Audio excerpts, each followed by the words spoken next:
Hello friends, good morning. हम लोग आज जो सब्जेक्ट पढ़ाने जा रहे हैं वो है song, E song, elements of song and strength of material. Elements of song का मतलब होता है elements of strength of material. ये आपके लेवल पे, आपकी क्लास में इसको आपके सब्जेक्ट में ई सॉन्ग कहते हैं। इस सॉन्ग को हमने पूरा नहीं लिया है, स्ट्रेंथ ऑफ मटीरियल को हमने पूरा नहीं लिया, हमने सिर्फ एलिमेंट्स ऑफ सॉन्ग लिया है। मतलब बेसिक्स है ये सॉन्ग का, स्ट्रेंथ ऑफ मटेरियल का बेसिक्स। जितना सॉन्ग आपको स्ट्रेंथ ऑफ मटेरियल आपको ग्रेजुएशन लेवल पे पढ़ाया जाता है उससे ये बहुत कम है। जब आप ग्रेजुएशन लेवल पे बीटेक में जाएंगे तो उस तब आपको पूरा स्ट्रेंथ ऑफ मटेरियल पढ़ाया जाएगा। उसके बाद स्पेशलाइजेशन पोस्ट ग्रेजुएशन में होगा। अब इसके लिए जो बुक है वो आप मार्केट में बहुत सारी बुक्स अवेलेबल हैं। आप ए के उपाध्याय जो लोकल लेवल पे डिप्लोमा लेवल की बुक आती है दिल्ली में, उसको आप ले सकते हैं, जो बोर्ड ऑफ टेक्निकल एजुकेशन के लिए सिलेबस के अकॉर्डिंग बनी है। तो उसके बाद ये आर एस खुरमी भी ले सकते हैं। आर एस खुरमी जो है आपको ग्रेजुएशन लेवल में भी काम आएगी। लेकिन जो अच्छी बुक है वो है साधु सिंह, पूनमिया और गेरे एंड गेरे। ये सब अच्छी बुक है स्ट्रेंथ ऑफ मटीरियल। मेडिजी पब्लिकेशन की भी स्ट्रेंथ ऑफ मटेरियल की बुक आती है, वो भी अच्छी बुक्स हैं। तो हम जो अभी पहला हमारा जो सिलेबस के अकॉर्डिंग जो पहला हमारा टॉपिक है वो है स्ट्रेस एंड स्ट्रेन। तो स्ट्रेस एंड स्ट्रेन को हम पढ़ेंगे, स्ट्रेस एंड स्ट्रेन। तो सबसे पहली जो डेफिनेशन हमारी यहाँ बनेगी वो बनेगी स्ट्रेस। स्ट्रेस क्या होता है?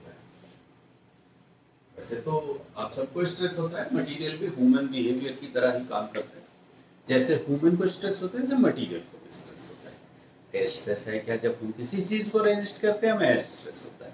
ऐसे मटेरियल भी जब अपने अंदर होने वाले डिफॉर्मेशन को रेजिस्ट करता है तो उसको भी स्ट्रेस होता है।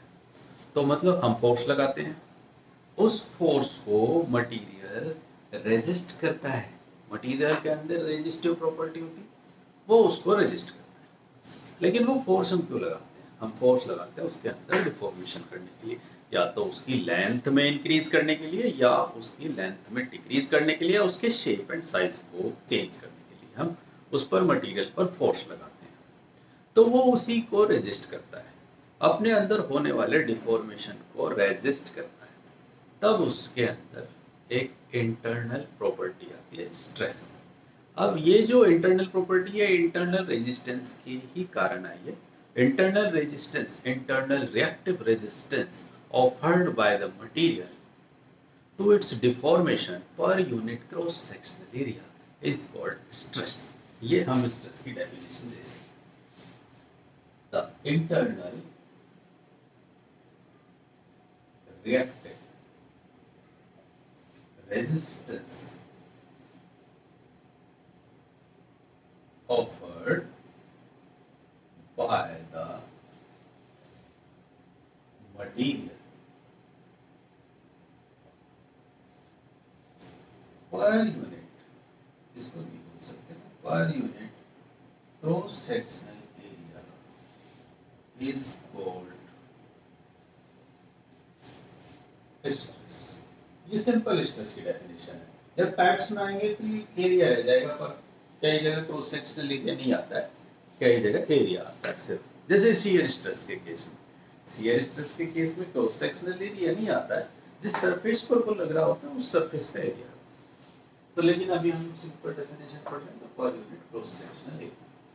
क्रॉस सेक्शनल एरिया को मैंने इसे शॉर्ट में लिखा है, ठीक है। तो ये हुई स्ट्रेस की डेफिनेशन, और इसको हम सिग्मा से डिनोट करते हैं। सिग्मा, इसको हम सिग्मा कहते हैं, ठीक है। तो सिग्मा से डिनोट करते हैं, और इसकी जो डायमेंशंस हैं जो वो होती हैं सिग्मा की, जिसे हम स्ट्रेस कहते हैं, सिग्मा स्ट्रेस, इसकी जो डायमेंशंस है वो होती है न्यूटन पर मीटर स्क्वायर। और न्यूटन पर मीटर स्क्वायर को कहते हैं 1 पास्कल। पास्कल को लिखते हैं PA, 1 pascal. 1 pascal is equal to 1 newton per metre square, ठीक है।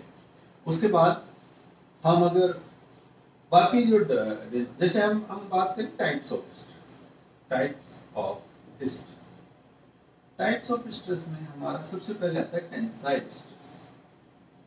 Tensile stress. और टेंसाइल स्ट्रेस को हम कैसे लिखेंगे? सिग्मा टी, टी को हम सफिक्स लिखेंगे, तो वो आएगा सिग्मा टी, टेंसाइल स्ट्रेस। उसके बाद आता है हमारा कंप्रेसिव स्ट्रेस। पहले टेंसाइल स्ट्रेस को पढ़ लेते हैं। टेंसाइल स्ट्रेस होता है क्या? हाँ, मैंने आपको बताया कि हम लोग क्या करते हैं, फोर्स लगाते हैं जनरली।